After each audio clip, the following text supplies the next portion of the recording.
This is your, I believe it's project number 8, which is the two anteriors, the 1.2 and 1.3. So I've set the teeth, I've bent the clasps. I'm just about to make the matrix. For the teeth, we're going to cold cure this denture as we cold cured the thumb partial flipper that you did. This one has the 4 clasps on it, which is going to make it a little more complicated for you, and it's got 2 teeth, which is going to make it a little more complicated for you. So there's a few things that I have to do before I can make the matrix. I've set the teeth, I've done my flange. A couple of things to talk about here. One that I'm sure you talked about in your dentures class is that when you're looking at a setup, especially of anterior teeth, but any setup, always look at it this way on the maxilla. Always look at it in the way you're going to see it in the patient's mouth. Don't look at your maxillary teeth this way, the way that you would hold it in your hand, because it's really hard to see whether they're aligned, whether they're the right length. Turn it over like that, and if you take your thumb and cover the necks of the teeth, now what you're doing is you're suddenly seeing what your setup's going to look like in the patient's mouth. And it gets a lot easier to see if the setup, if the teeth are too long, if the teeth are too short. It makes it a lot easier to see the actual alignment of the teeth you've set up. When you hold it like this, it's really hard to exactly see what you've done. Another thing that you hear all the time, which I'm sure you've talked about in your dentures class also, is in the school, in the lab, you can hear all the time to do something to the line. In school, we're going to tell you to draw the line so that you know what you're trying to accomplish. So what I did here was I drew the outline of where I wanted the wax up for the flange. And when we say to make something to the line, that means that you do it so it comes right to the line that you drew. It touches the line that you drew, but it does not cover the line. It touches, but doesn't cover. That's what it means when you do something to the line. So in Crown and Bridge, you're going to do your metal or your porcelain to the margin. It's going to go to the margin and touch the margin, but not cover the margin. And when you're doing your custom trays or your periphery on the denture, you're going to go to your line or to your sulcus. So that's just a definition that students sometimes have trouble with. So my wax up is ready. I've waxed, I was waxing the clasps onto the model. Before I wax the last clasp, what I'm going to show you, before you wax your clasps, it's a good idea to deal with the sharp end on the clasp here where you cut it with the with your wire cutters, because that leaves your clasp very sharp. You've probably noticed as you shove the clasp through your finger. So I'm going to just dull. I'm going to dull and round that edge of the clasp. To do that, I'm going to use my handpiece. And in the handpiece, you can use a rubber wheel or a rubber point. When I first did this, I learned to use the rubber point and to taper that tip slightly on the clasp. And these days, I just use the rubber wheel, and I make that end of the clasp flat and square. And then I'll just go over it a touch with the rubber point to round the end a little bit.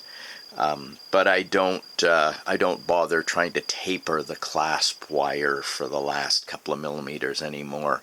I found in the mouth that it tends to make the wire really sharp. So to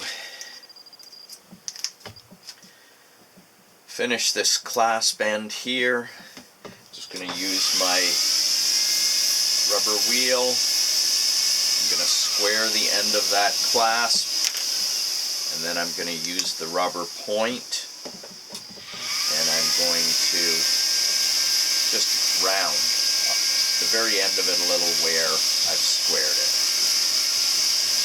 Just want to make it so it's not knife sharp the way it was.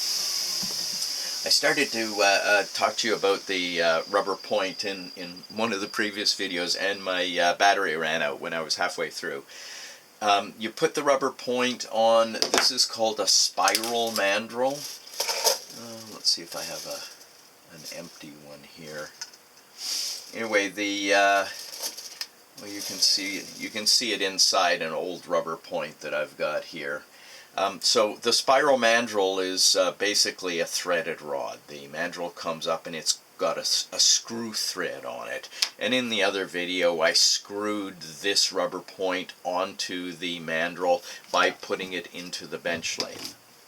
What I didn't get a chance to say was that before you use it, especially if you're going to use it in high speed, you have to true the rubber wheel the way that you trued your big white stone. You're going to do that with your truing stone, excuse me, or your dressing stone, and start by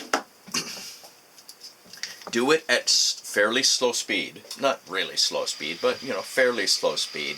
You're going to start by just rounding the end a little bit, okay? Round the end, and then just let the rubber point run against the side of the dressing stone for a moment. You can use the grooves if you want. I tend to just do it on the flat surface. These have to be true. They have to be straight. They can't be bent. They can't be unbalanced, because if you use this at high speed and it's a tiny bit unbalanced, it will suddenly bend, and it'll scare the crap out of you. It'll bend the mandrel at 90 degrees. It'll start flapping around like a little bat. It'll knock whatever you're trying to trim out of your hand, probably hit your fingers and hurt like a bugger. So before you use a rubber point, you always have to true the rubber point with your dressing stone. Don't leave the end square. The end of a rubber point should always be rounded slightly. You'll notice all these large rubber points which were for polishing acrylic. Here's brand new ones. Notice that they already come in a rounded and a trued form. Okay. Now, once I've done that, I'm going to wax this clasp into place. I'm going to put a drop of wax out here in the palette on the tag, as I've done on the other clasps there. You can see that I've put wax on the tags, and then we can make the matrix for the teeth. Before I make the matrix for the teeth, though, I need to think about the clasps, because let's think about the order here. I'm going to make the matrix for the teeth. Then we're going to have to boil off the wax that's holding the teeth there before we can do our acrylic.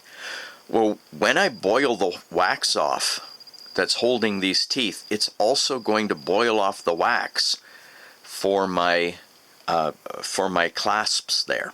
Now there's ways you can do that. You can wax the clasps on afterwards, and if I'm going to wax them on afterwards, I'm going to wax them out here, not in there, because this is where our acrylic is going to be. So we can't have any wax in here. Our wax will be out here. So I could simply wait until after I've done the matrix, and then wax boil off all the wax, and then wax the clasps out here to the buckles of the teeth. Couple of problems with that, though. 1. This tooth, the clasp, is on a tooth which is going to be covered by the matrix. So if I make the matrix and then wax the clasp on out here, the matrix isn't going to fit. So I have to find a way around that. Another thing is that remember that wax won't stick to a wet model. So if I've just boiled this model off to get rid of the wax of my flange, and then I try to wax my clasps in place, it's not going to work very well because the clasps aren't going to want to stick to a wet model.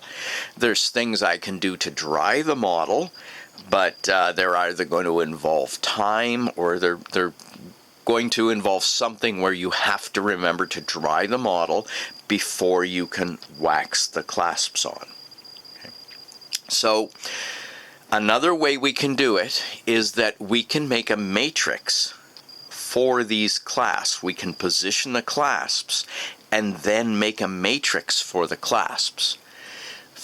A couple of ways we can do that. We can make a stone matrix, very similar to what we're going to do for the teeth, which is just a little bit of stone coming over the clasp wire onto the model. We're not going to separate the model for those for these matrices though, because we want to keep the matrix. We want to keep the clasp and the matrix on the model. The purpose of it is so that these clasps don't move. So we don't want it to fall off easily. So remember, you always ask yourself, does something need to come off? No, we don't want these to come off, so we wouldn't separate to make a stone matrix for these clasps. I prefer to do it another way. What I'm going to do is I'm going to use acrylic to hold these clasps into place. The acrylic is going to bond to the teeth a little bit, and it's just strong enough that it's going to hold those clasps in place while I'm doing the rest of the processing of the denture. I'm going to add the acrylic here to the buccal surfaces of the teeth, and that's going to hold the clasps in place. To make sure that the clasps stay exactly where I want them to, first I'm going to key those teeth. That means, much like you do with your models in dentures when you're getting ready to articulate them, I'm going to create a shape in the teeth, and in this case it's going to be just a round dimple. I'm going to make a little round hole or dimple. It's not going to be a deep hole, it's just going to be a dimple about half the width of this number 8 round burr. I'm going to make, let me slow that down a little bit. This doesn't have to be really going really fast. I'm going to make one dimple above the wire up here, and I'm going to make another dimple below the wire down there on all of these teeth, something like that. And then I'm going to add acrylic, which is going to cover those dimples and the clasp wire. These dimples are going to help to hold the acrylic to the model, and if the thing falls off for some reason, the dimples will show you exactly how it goes into place and where it fits. So I'm just going to gently make a dimple there, gently make a dimple. They don't have to be huge, but I just want a good positive shape so that when I put the acrylic in there, that's going to act as our key for the acrylic.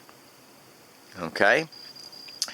So I'm now ready to make an acrylic matrix across those clasps. And by the way, if you want to do this, if you're going to do a stone matrix, you can still do the keying with the stone matrix. It will still help with the stone matrix. To make my acrylic matrix, I'm just going to use orthoacrylic. You can do it with the denture coldcure acrylic. You can mix up a little bit of the denture coldcure. You want to mix it thick because you don't want it running all over the place. I'm just going to sprinkle the acrylic on there because you can control the orthoacrylic pretty easily. So I'm going to put on my gloves.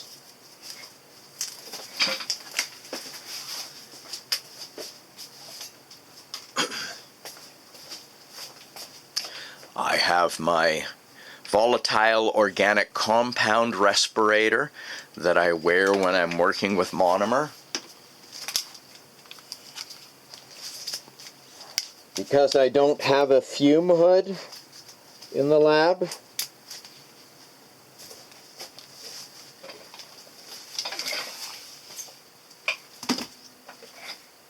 okay, I took it off because I'm not going to be using a lot of monomer, and you might not be able to hear me if I'm trying to speak through that.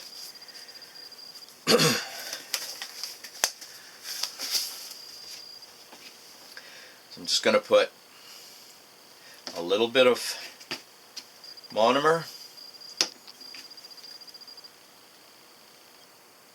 a little bit of polymer,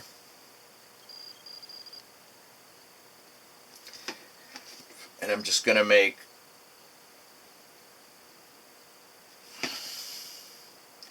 a small line of acrylic that covers the clasp on the buccal surface. You can actually cover a good bit of the clasp. If I want, I can cut this down to neaten it up a bit, but it's really not going to matter. I don't have to throw this in the pressure pot because it's not going to be part of my partial. I don't care if it has a little bit of porosity in it. And this orthoacrylic will go rubbery in well, it's rubbery by now. It goes rubbery after like 20-30 seconds. So that's now going to harden, and then that will hold the clasp in place when I boil off the wax in here. Okay? Now, this is not the way that I would normally do this, because I've done this a lot, and sometimes when I do this, I have to do a whole bunch of them at a time. So I'm going to use a material. This is a heavy body cyanoacrylate. What does that mean? It means that it's basically a thick super glue. Zap-It was the original manufacturer of this, so we often just call it Zap-It. One that you can buy at the you can buy Zap-It from the dental supply houses. You can also buy a company called Aran Alpha, and this is the Type 201, and it's just super glue which is thick. And this is the way that I would normally do this if I were working on cases, because all I have to do, I've drilled my holes there. All I have to do is take the super glue or take the Zap-It,